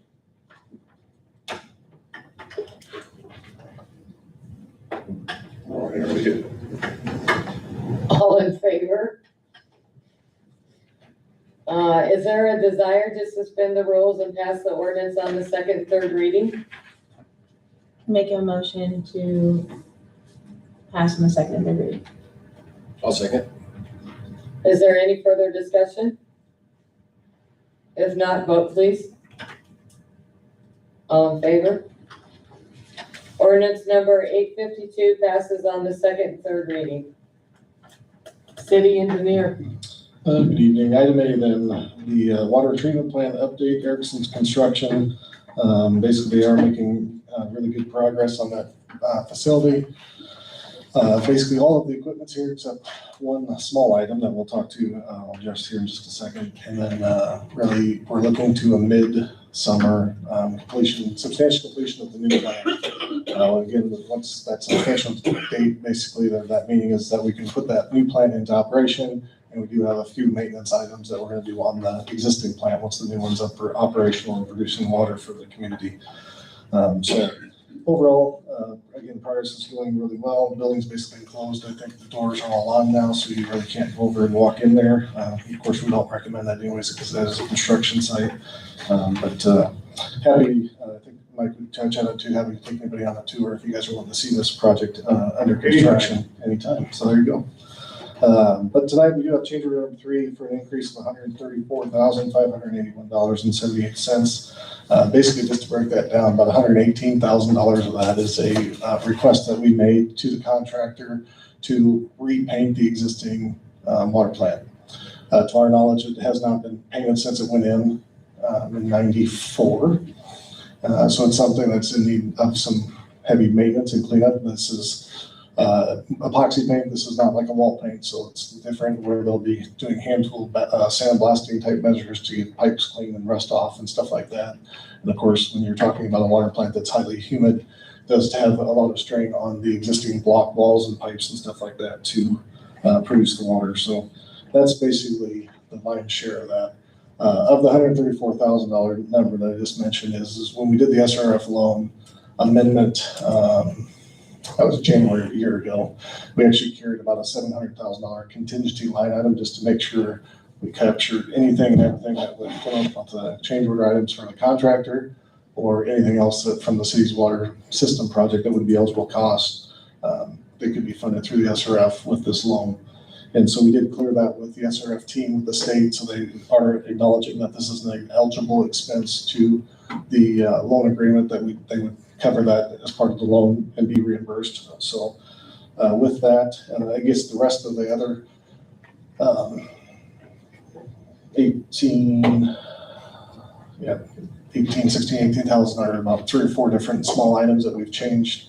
A little conflicts, moving a soffit, moving a door, adding a door hinge and stuff like that. There's some things that we have just had a tweak now that the project's continuing to move forward. So that's what the remaining items are in that change order number 3. And then there is some language in there. I guess I alluded to this, that there's one piece of hardware that did not ship with the main shipment of the weir, the filter thing supplier from West Tech. There's a filter that we're waiting, a slide gate, I'll mess this all up, Mike's gonna kill me. Slide gate that we're waiting for, that needs to get in operation to be able to turn the plant on. Basically, they're telling us it's 5 to 6 weeks. And so what the change order has in there is, right now, there's no additional contract time, but whatever date that material shows up on site, the contractor will have 45 days from there to get the plant done and in operation for substantial completion. Since it's outside of their control too, when that will arrive and it's outside of ours or the city's control, that's what we felt was the best language to include in the change order request right now, to protect the city, to protect the contractor, but not just give them a blanket 60, 90, 45 days, whatever number on the substantial completion, so that way we get the plant into production as soon as we can. So that is the portion of the contract time in the change order number 3. So having said all of that, we recommend approval of change order number 3. I entertain a motion to approve change order number 3 for an increase in the amount of $134,581.78. I make a motion to approve change order number 3. Second. Vote, please. All in favor? And then just correspondingly, we do have to pick the contractor's application for payment number 15. This is amount of $810,000. This is a progress payment that basically puts them to 79% of their contract price completed for the work, and having reviewed that, we do recommend approval to City Council. I would entertain a motion to approve resolution 2026-18. I make a motion to approve resolution number 2026-18. Second. Vote, please. All in favor? Still just kind of staying on with the water plant, talking with Mr. Adair and his operations team, is the SCADA system is basically the supervisory control device computer that operates the plant, operates the lift station, gives us all the communications of all of those systems that we have in the town for alarms and issues and stuff like that from an operations standpoint. And so the existing system is functional. The existing system is probably a better way to say it's ready to be replaced as well to this newer software. It's been around for actually a couple of years. I know other communities have also implemented it. So that's what the SCADA computer or SCADA thing is here. So the change order, or not change order, this is just a direct cost to Jetco, who is the systems control provider for the city, has been since 2013, I believe. Maybe even before that, but I will give us back at 13 years. So that's just to replace the SCADA computer and the software and the put it into operations for this. This is not part of the plant. They're obviously expanding the plant that will communicate to that computer, but the actual operations of this plant, or the new plant or the old plant, is basically the same, and that's just replacing this. There is one option in there under A1 and A2. I should pull it up. I'll tell you the exact numbers. It's $4,280, or item A2 is $2,130. Basically, the existing SCADA computer, I believe, is 3 years old. Talking with Jetco, they would recommend that the city has this computer for 5 years. So you basically have 2 years of life on the existing one. They're saying if you take the existing one, they'll reprogram it for $2,100, or you replace it and get it reprogrammed for $4,200. So our recommendation is just to go to the newer one, save the programming costs in another 2 years. And then again, this is actually a item that SRF will allow us to put funding on with underneath the loan, so it can just be reimbursed, so there's not a strain or item with the current municipal city budget. Because item A1 is like $32 different than A1 on the pricing summary. Is that? It's $32 out of like $4,200, but I don't know if that's just an error or if something's taken out of A1. Good catch, Jake. I believe, when I summarized it for that 46, I just lost the page. The 46 number, I took it off of that page 2 number that you were looking at with that table, it's that 4248, so. So that's not getting anything out of the A1? It should be the same number, you're correct. Okay. But I actually, I didn't prepare it. So I it's can't- it's like a 5-year computer, pretty much. Right. That's what they're just recommending on it from a standpoint of replacement. Obviously, this is a thing that operates basically the city, so it's something that you don't really want to have issues with. So Yeah. that's where we're just saying it's not, the juice ain't worth the squeeze to get 2 more years out of the existing computer and just replace it with the new software and everything would be ready to go. Well, I guess if the selection option, it would be, my opinion, be the A1. Because it's asking in the pricing summary, but. Yeah, so I agree, Jake, the motion then is just per the agenda item too. And that's that the- set amount. So A1 is factored in the total? Yeah, the 46,601 was including A1 and not Okay. including A2, correct? Okay, I got you. Any other questions? Consideration and action to approve proposal in the amount of $46,601. I make a motion to approve. I'll second. Vote please. All in favor? Item C then is the Park Avenue paving and Platt Street paving project with 2-T construction. This first item is the change order number 2, which is the final. That's an increase of $16,838.64.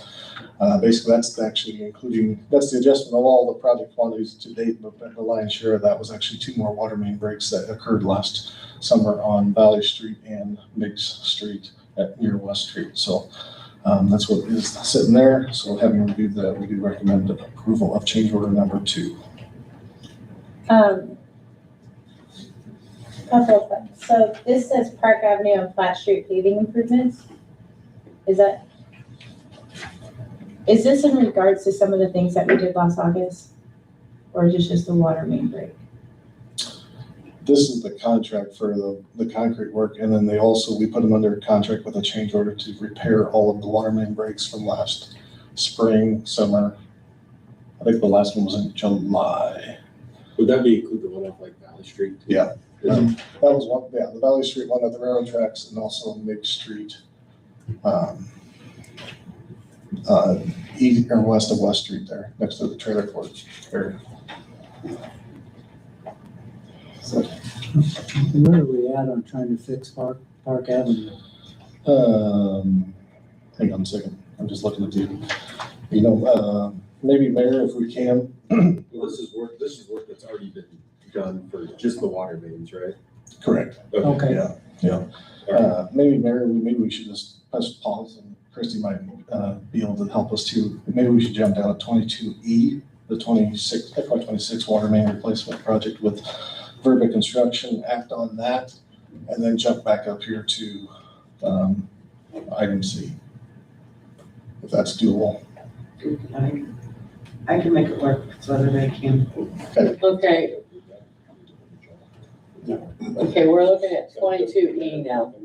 Just to replace the water main. Right, with Verba Okay. Construction. Okay. So I would entertain a motion to approve change order number 1 for an increase in the amount of $203,202. Jeez. For the water main breaks. Right. Okay, I will make a motion to approve that. I'll second the motion. Vote please. All in favor? Okay. Now, are we going back up to the Park Avenue? Well, let me just, if I can, just add a little commentary on that 22E, that $203,202 after discussions with the mayor and everybody else with city staff is what that does is adds a storm drain from Park Avenue along Charles Street over to West Street to handle the storm water that is on that area. We are adding, or why we added this to the Verba Construction Contract water main project is we are replacing the water main along Charles this summer anyways. So they're already going to be tearing it up, so that way the same contractor is doing both of those work efforts. One's on the north side, one's on the south side, but when they do the water main, they're gonna be tearing up both sides when they do the water services. So that's what this change order amount is on 22E. Okay, Greg, can you, there's 2 residents back there on Park Avenue. Can you address this to them? Because they're the ones with the complaints. Will there be drains on the west side of Pine Street?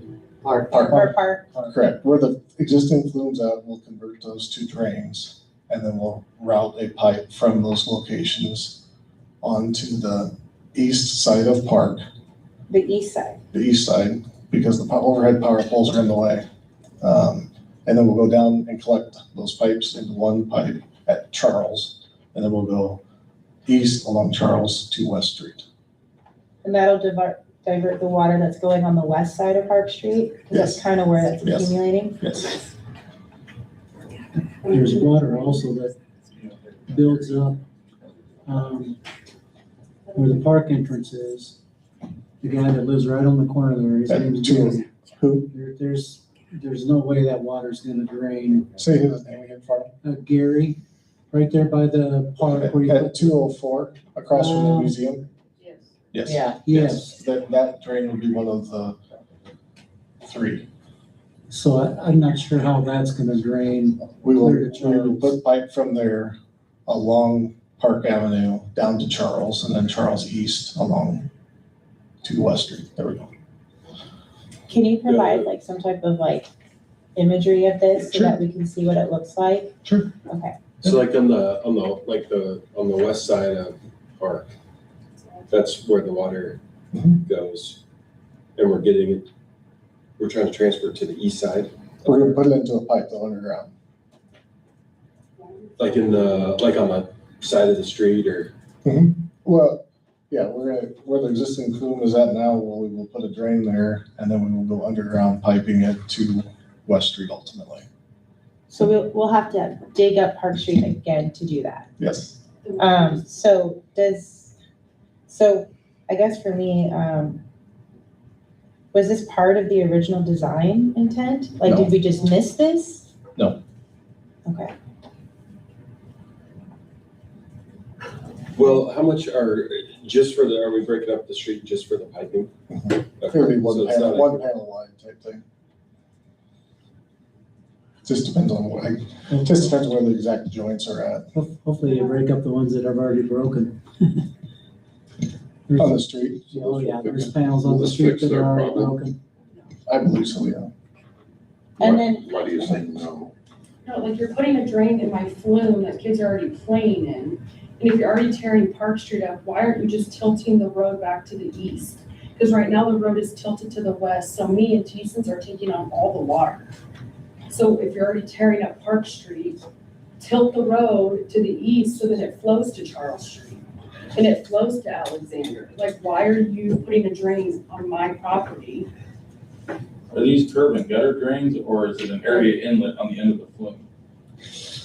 It'll be an area inlet on the end of the flume. So now I'm gonna have a steel grate in my yard on both sides. of In my the flume area. So.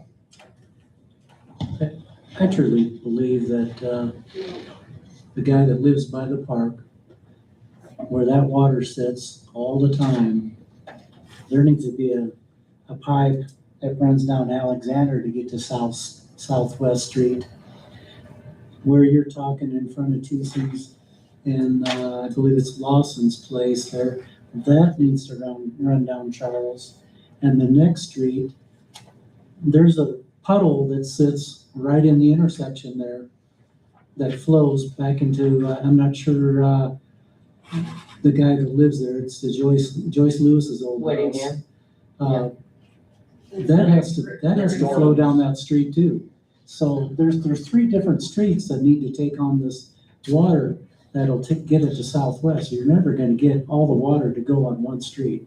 That's just me, but. Well, just to clarify that, it's going underground into one pipe, so instead of No, I running, know that, so but instead I of don't running think 2 it'll ever pipes get there. down the street, we're just gonna put them all into one and run one pipe down Charles.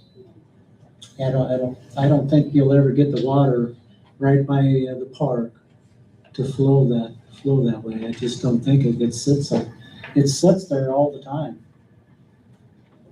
It doesn't drain, so. is it possible, like, I don't know, that we can table this until I need to see like visually what this will look like where these drains will go and how it's going to flow. Because I mean, like, we've already put so much money into this project and we still have issues. So I'm concerned to add more money toward it, and I have nothing visually I can see. Right. I agree with you. And then also, I mean, I guess I want confirmation, like, did we do anything on the reported property impacts, including documented contracted equipment on private driveways? Like, are we anywhere with that? We provided those memos last year. Okay. Right. So the pictures that we had, yep. Could there be issues years later? Like, I don't know. I'm just asking, honestly. If there wasn't something now, could you see something as years go on, like settling and things cracking? I don't know. I would say if something's going to happen, it's usually gonna happen pretty immediately. But to say, just to guarantee or to say nothing will ever happen, that's a hard thing to say. I mean, would you think it would be fair, again, I don't know, you're just educating me. Would it be fair to say, like, wait a whole year after the event had happened, like after a hard winter, after a hot summer, to see what the concrete does on that personal property, see if there's any changes? Sure. Would that be a fair? I mean, yeah, we basically had a couple of pictures that were prior to the project, and I think the one right after that incident occurred, and there was no, to our knowledge, there was no new cracking, no new displacement, and that's what we provided the city council there last fall. Okay. The problem is the contractor should have never parked his equipment on the person's driveway to begin with. In my eyes, the contractor needs to fix the driveway, fix it now, at his expense. He needs to fix his problem, and he needs to educate his folks that work for him. You don't put equipment clear up where it's not supposed to be. That was totally on their part, wrong to do that. They need to fix it, and they need to fix it now.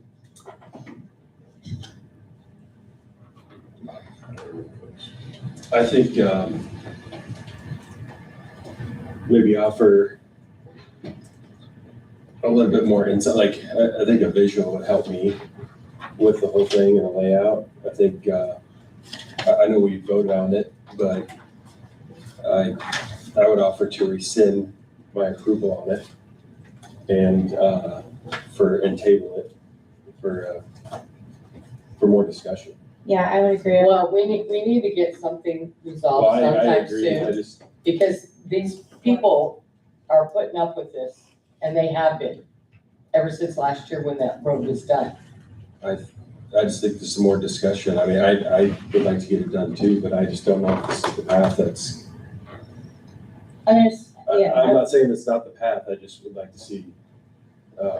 You just have to make sure it fixes the problem once and for all, otherwise We'll continue throwing money We're around. doing the same thing again. I But I think we can do it quickly, and I agree with Bill, if there was damage done, that needs to be fixed on someone's driveway. It should have never been up there to begin with. I mean, the contractor took equipment clear up where the guy parks. I'm not disagreeing, Bill. Holy smokes. I wasn't the one driving it, so I'm not gonna sit No, I here know, and but defend I him. mean, We I'm cover just this, saying that. we cover this during in pre-guns. That should have been fixed a long time ago. It shouldn't even got to this point. And as far as the street, I mean, who's the one that designed the street? I am. Okay, so where's the liability there? I mean, where do we have liability to fall back on since the road wasn't even designed correctly? Well, we can talk about that now or later, however you want, is we've provided documentation where the historic flow of the water was and where it went. So that's what our basis of the design was. I don't know if you know this, but the whole town runs east and south, so I don't know how he was ever gonna run water like on the west side and get it to run like it is. I just don't see it, so, thank you. Yeah, I would, if it's okay, like make a motion to table this until we get some more visuals. I just want to make We sure. have we're to, not I make a losing motion to, I make a motion to rescind. All right, wait a second. Let's see where we're at procedurally. So Christie, there was a motion and a second and a vote to approve The 22. 202, yep, 22E1. Okay, all right. So I think it's proper procedure if a person who voted in favor of that or wants to make a motion to rescind that vote. So there would be a motion to rescind, followed by a second, and then a vote, if that's what the council wishes to do. Is this causing any issues with the city not paying these bills or anything like that? Or just want to make sure we're good there? Well, it won't affect the change order now, because that's gonna be Okay, just in the overall water project in the near Okay. future, so. I would make a motion to rescind my vote on the $203,202. Yeah, I believe well, I'll second that. Vote please.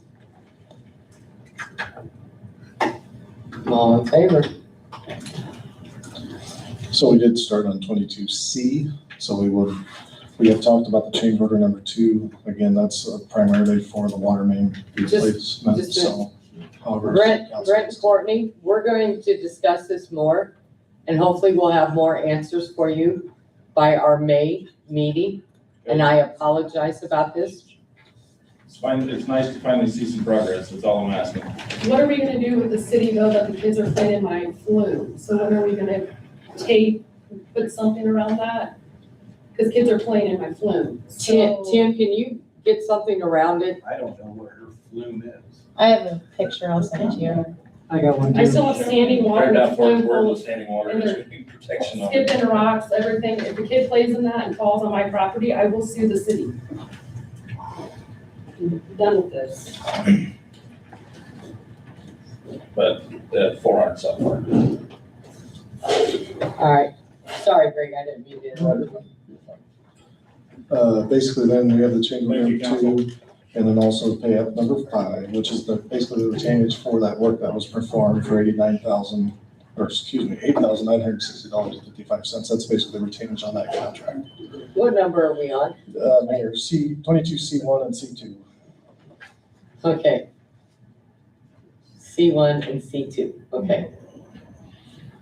So I'm looking for a motion to approve change order number 2. Is that right, Greg? Yes, ma'am. For an increase in the amount of $16,838.64. I'll make a motion to approve. I'll second the motion. Vote please. All in favor? Then I'm looking for motion to approve contractor's application for payment number 5 and the amount of $8,960.55. I'll make a motion. I'll second. Vote please. All in favor? Item D, just unfortunately jumped around there on you, sorry about that. Valley Landing, this is really just a reimbursement for the city of Valley to get reimbursed for our final invoice of $2,330 from Access Commercial related to Valley Landing with that bank, so that's what that resolution is for. Yeah, I would entertain a motion to approve resolution number 2026-20.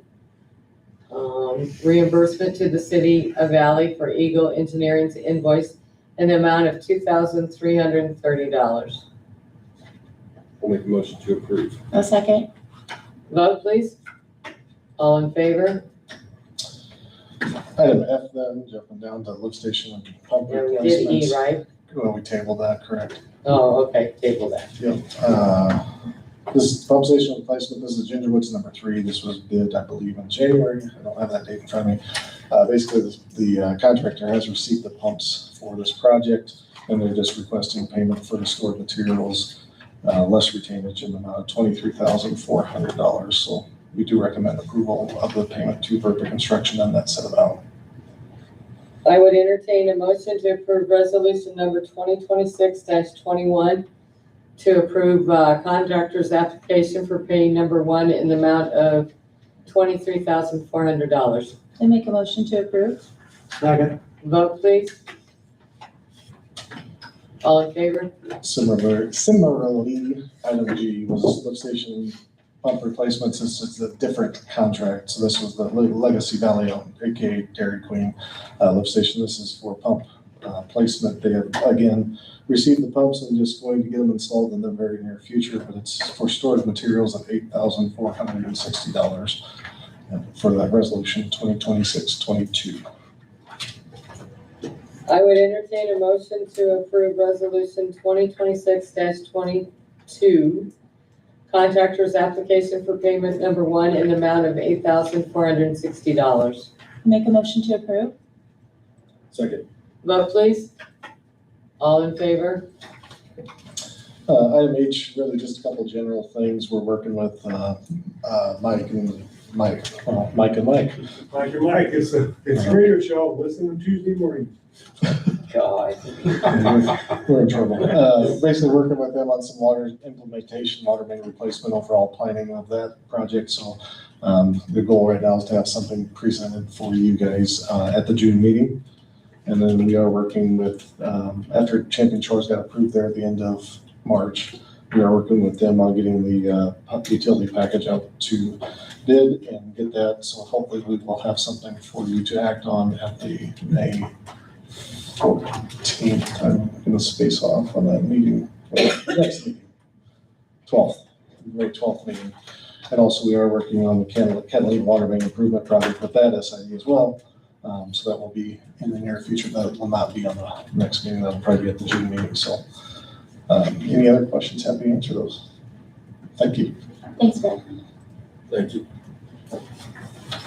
People service. Mike Adair, people service, everything's fine. Y'all got a copy of the council report. Any questions before I start on the actual report? Okay, I'll focus on a couple things. First thing is we started flushing hydrants today as our normal routine. I don't know how many calls you guys got today, but hopefully very few. There's one that I know of. Well, I can say this for the first time. I have brown water. Oh, I'm sorry, that's the wrong goal. Yeah. Yeah, so, I mean, when we start flushing hydrants, this is always an issue that we have is. I've never had it until now. We are stirring it up on purpose, and that's amazing that it actually got all the way down to your house. Huh, did you call City Hall and report? No, it didn't happen till late today. Okay. So obviously we're gonna have a disruption in the, water for the next week or two until we get done flushing and, then chase our complaints and flush all of that water out. So that's going on. Mike and I are working, and I think you are too. I'm not sure who all is involved with our, Clean Drain campaign that we're trying to start. Because we are spending a lot of money on lift station pumps. And it's because of those flushable wipes that are not biodegradable. They plug everything up. This is a nationwide problem, by the way. It is not just us. We currently have two to three pumps that burnt up, and we have to buy them now because they burnt up because these wipes wrap around the impeller and they just make them work too hard and they just burn up. Like a blender with too many noodles on it or something, it just burns up. So the only way that we can do anything is to educate people not to do that. So that's what we're starting to do is it'll be on every platform that we have to get it out there to put this to people. Nobody's here, so I can't get on my soapbox and tell them that this is costing me money as a resident because my sewer rates might go up because we got to spend all this money. So don't flush anything that is not biodegradable. No underwear, no clothes, no nothing, please, because that's what's plugging them up. We are starting to send it out, but it's costing us a lot of money. This is the time of year I always talking about water conservation, but I think I'm going to use the social media platforms instead of taking everybody's time here. But if you look at the report, you will see the increase will start to go up and up and up on the charts. Because this is the time of year that the sprinkler systems turn on. So if you do. We do have an ordinance. Yes. In place now, starts May 1st. Yes, for Through voluntary. September. Yes. It's voluntary? It is voluntary. It is. No, it's an ordinance now. Right, yes, it is an ordinance, but it's not voluntary. I have it right here. Yeah.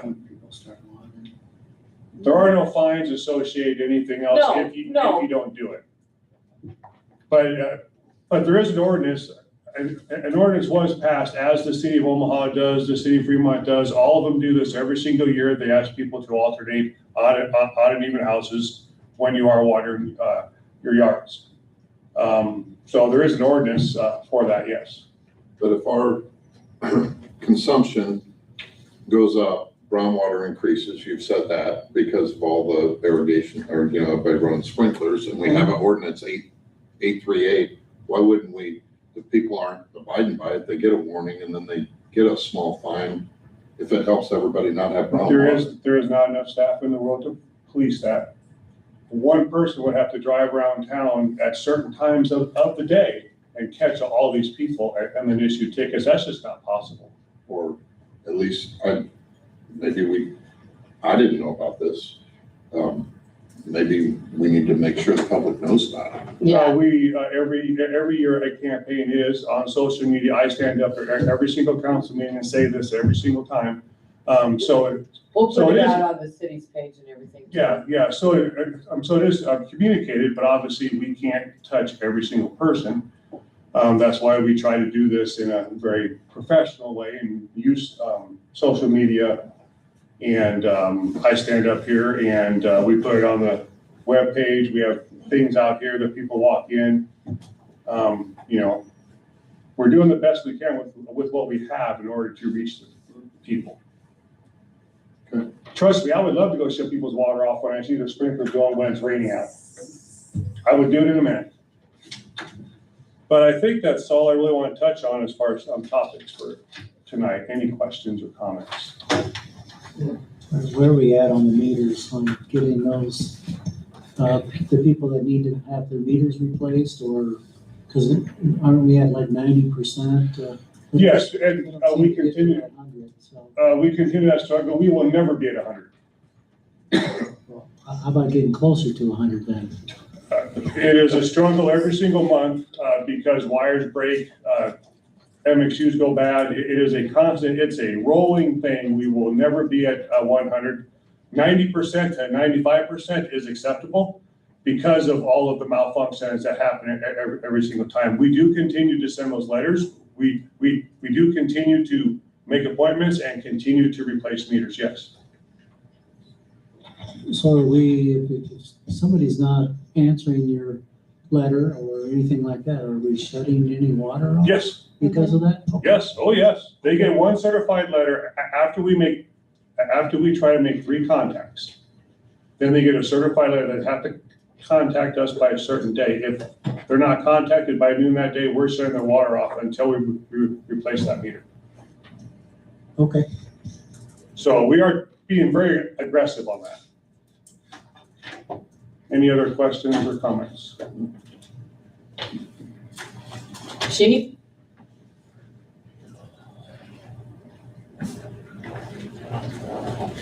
Okay.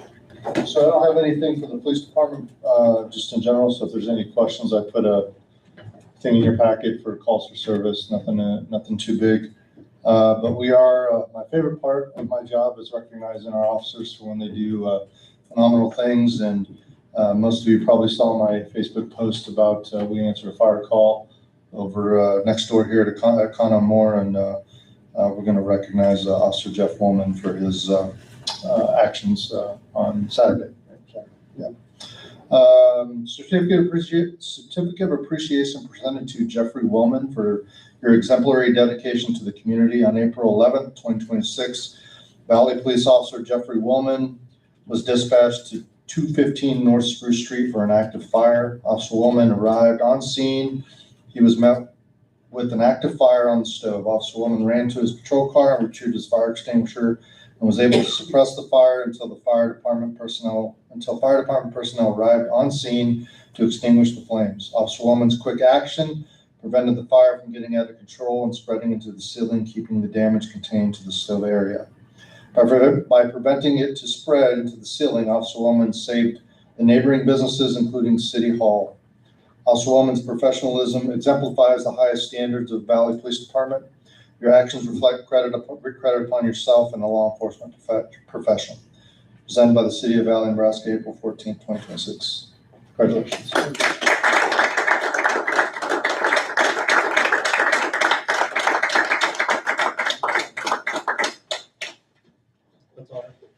Thank you. Thank you.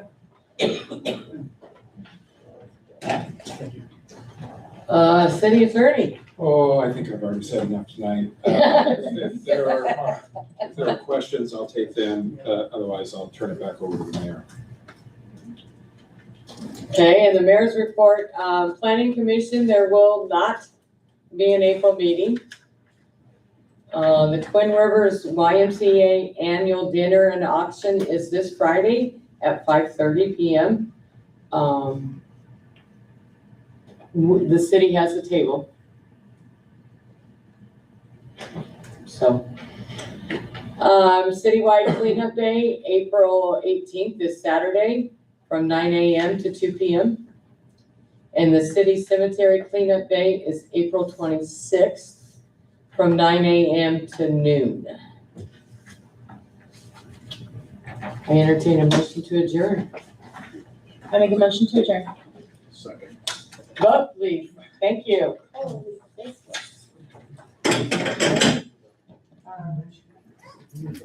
The mic off.